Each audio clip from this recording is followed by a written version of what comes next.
얘가 전화 왜 왔노? 뭔 일 있나? 무슨 일이고? 내 애플워치 7 사가지고 지금 쓰고 있지. 왜? 니도 애플워치 7으로 갈아탈라고? 근데 니 지금 SE 모델 쓰고 있잖아. 굳이 7 시리즈로 바꾸려고? 굳이? 네, 안녕하세요. 유튜버 아이가입니다. 여러분, 제가 벌써 애플워치 7을 사용한 지가 2주가 넘었는데요. 조금씩 사용기간이 길어지다 보니까 제 주변 지인분들도 사용 후기를 궁금해하시는 분들이 꽤 많으시더라고요.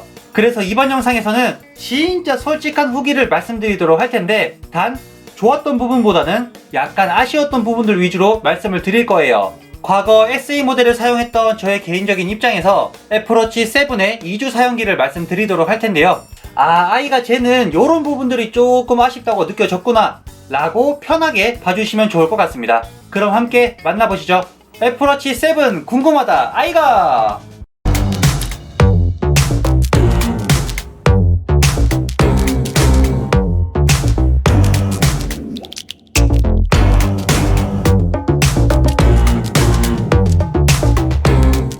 자, 그럼 이제 본격적으로 애플워치 7의 아쉬운 점을 크게 3가지로 말씀드리도록 할 텐데요. 첫 번째는 바로 배터리입니다.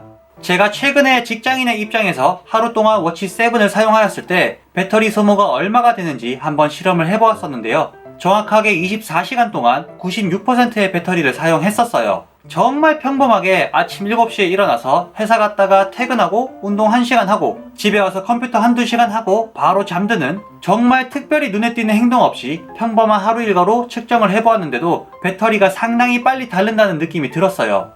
그래서 아무래도 AOD 기능 때문에 배터리가 빨리 소모되는 것 같아서 그 다음날에는 AOD 기능을 끄고서 똑같은 생활 패턴으로 한번 실험을 해보았는데요. 그랬더니 59%의 배터리를 사용했더라고요. 그러니까 다시 말해서 AOD 기능을 켜고 사용하느냐 끄고 사용하느냐에 따라서 약 37%의 배터리가 차이가 났었습니다. 요거 차이가 조금 크기는 하죠. 그리고 제가 예전에 SE 모델을 사용할 때는 거의 이틀에 한 번 정도 충전을 했었거든요. 7 시리즈와 SE 모델의 사용 시간이 최대 18시간으로 동일하지만 AOD 기능이 없는 SE 모델은 보통 하루하고 반나절 정도 사용했었고, AOD 기능이 있는 7 시리즈는 하루에 한 번씩은 무조건 충전을 해야 한다는 얘기인 거죠. 그런데 이번 7 시리즈는 고속 충전 기능을 지원하기는 해요. 배터리 사용 시간을 따로 늘리지 않다 보니까 고속 충전이라는 카드를 꺼내들면서 그나마 배터리 부분에서 말할 건덕지를 만들지 않았나 제 개인적으로 생각을 하는데요. 45분 충전 시 80%, 75분 충전 시 100%까지 충전이 되는 고속 충전을 지원하기는 하지만 단 워치 7을 구매할 때 들어있는 전용 충전 케이블로만 고속 충전이 가능해요. 그래서 저는 집에는 이 고속 충전 케이블을 놔두고 회사에는 SE 모델을 사용할 때 쓰던 케이블을 놔두면서 혹시나 아침에 급해서 충전을 못하고 나오면 회사에서 충전을 하고 있어요. 그런데 여기서 또 기존의 워치를 사용하시던 분들이라면 요렇게 다양한 충전 액세서리를 가지고 계시는 분들도 상당히 많으실 텐데요. 따로 충전기를 연결해서 사용하는 액세서리라면 고속 충전 케이블을 연결해서 쓰면 되겠지만 충전 단자가 아예 달려있는 액세서리라면 고속 충전 지원이 안 되겠죠? 나중에 또 고속 충전 액세서리가 나오겠죠. 이놈의 상술. 자, 그럼 이제 두 번째 아쉬운 부분은 바로 내구성입니다. 요 내구성 부분은 진짜 좀 할 말이 많아요. 분명 언팩 행사에서는 워치 7을 출시할 때 이번 7 시리즈는 애플워치 중 가장 튼튼하다고 얘기함과 동시에 더욱 견고하고 튼튼한 구조 덕분에 흠집에 가장 강한 전면 크리스털을 장착했다고 했는데, 막상 구매하려고 보니까 알루미늄 소재에는 이온엑스 글래스가 그대로 적용되었더라고요. 티타늄이나 스테인리스는 사파이어 크리스탈을 사용해서 흠집에 대한 방어를 강화했지만 알루미늄 소재는 SE 모델과 동일한 이온엑스 글래스가 그대로 적용되었더라고요. 요건 좀 많이 섭섭하죠. 그리고 저는 휴대폰이든 뭐든 애플의 그 고유 감성을 그대로 느끼고 싶어서 케이스 같은 거 안 끼우고 그냥 사용하는 편이거든요. 그래서 워치도 따로 필름이나 케이스 같은 거 안 끼우고 그대로 사용하고 있는데 2주 동안 사용하면서 2번 떨어뜨렸어요. 첫 번째는 전면 디스플레이로 그냥 바로 떨어졌고, 두 번째는 약간 측면으로 떨어졌었는데, 그래서 장기 쓰나 흠집 안 났나 하고 살펴보니까 다행히 전면 디스플레이나 후면 센서 쪽에는 문제가 없었고 디지털 크라운 쪽에만 찍힘이 하나 생겼더라고요. 요거 카메라에 잘 담길지는 모르겠는데 여기 이렇게 찍힌 거 보이시나요? 제가 시계를 차려고 하다가 떨어뜨렸으니까 약 1.5m 높이에서 평평한 바닥으로 떨어졌고 크라운 쪽으로 떨어졌는지 바로 찍힘이 생겼더라고요. 그래서 애플워치를 가성비로 쓰고 싶어 하시는 분들께서는 대부분 소비자분들이 알루미늄 소재를 선택하실 것 같은데요.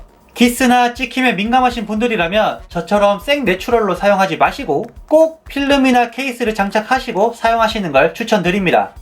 자, 그럼 마지막 세 번째 아쉬운 점은 바로 성능과 기능입니다. 언팩 행사에서도 애플워치 7의 새로운 프로세서나 성능에 대해서는 언급을 하지 않았고 그 후 상세 페이지에서도 SE 모델보다 20% 더 빠른 성능이라고 소개하는 것을 보고 요거 애플워치 6랑 똑같은 칩이 들어간 거 아닌가? 조금 이상한데? 라는 생각을 했었는데 저만 그런 생각을 한 건 아니더라고요.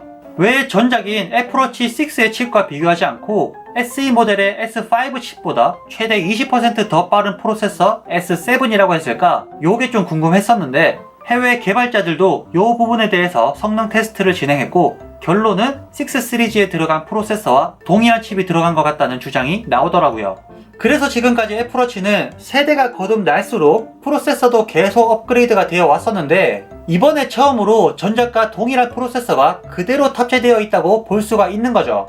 그리고 기능적인 측면을 살펴보면 이번 7 시리즈에는 몇 가지 운동 기능들이 추가되고 혈중산소와 심전도 측정까지 해주는 기능이 추가가 되었죠. 하지만 요 기능들을 효율적으로 그리고 꾸준히 사용하시는 분들은 솔직히 그리 많지 않을 거라는 생각이 듭니다. 호주 럭비, 핸드볼, 하키, 펜싱 이런 운동 기능들을 자주 사용하신다거나 심장질환이 있으신 분이 아니시라면 심전도 측정도 그리 많이 하진 않을 거거든요. 자, 이렇게 애플워치 7의 2주 사용 후기를 말씀드려 보았는데요. 이번 7 시리즈는 업그레이드 성향이 강해서 6 시리즈를 사용하고 계시다면 굳이 기변을 하지 말아라 요런 말들이 정말 많은데요. 저는 솔직히 체감상 큰 디스플레이를 원하시는 게 아니시라면 요 SE 모델을 구매해서 사용하시는 게 가장 가성비가 좋은 소비가 아닌가라는 생각이 듭니다. 그래서 만약 애플워치 입문자 분이시라면 요 SE 모델을 추천드리고 기변을 생각하고 계시는데 나는 큰 디스플레이가 좋다라고 하시는 분들께서는 요 7 시리즈도 괜찮다는 생각이 듭니다. 그럼 애플워치 7에 대해서 궁금한 부분이 있으신 분들께서는 아래에 댓글로 남겨주시고 영상 재밌게 보셨다면 구독과 좋아요 한 번씩 눌러주시면 감사합니다. 애플워치 7 궁금하다 아이가!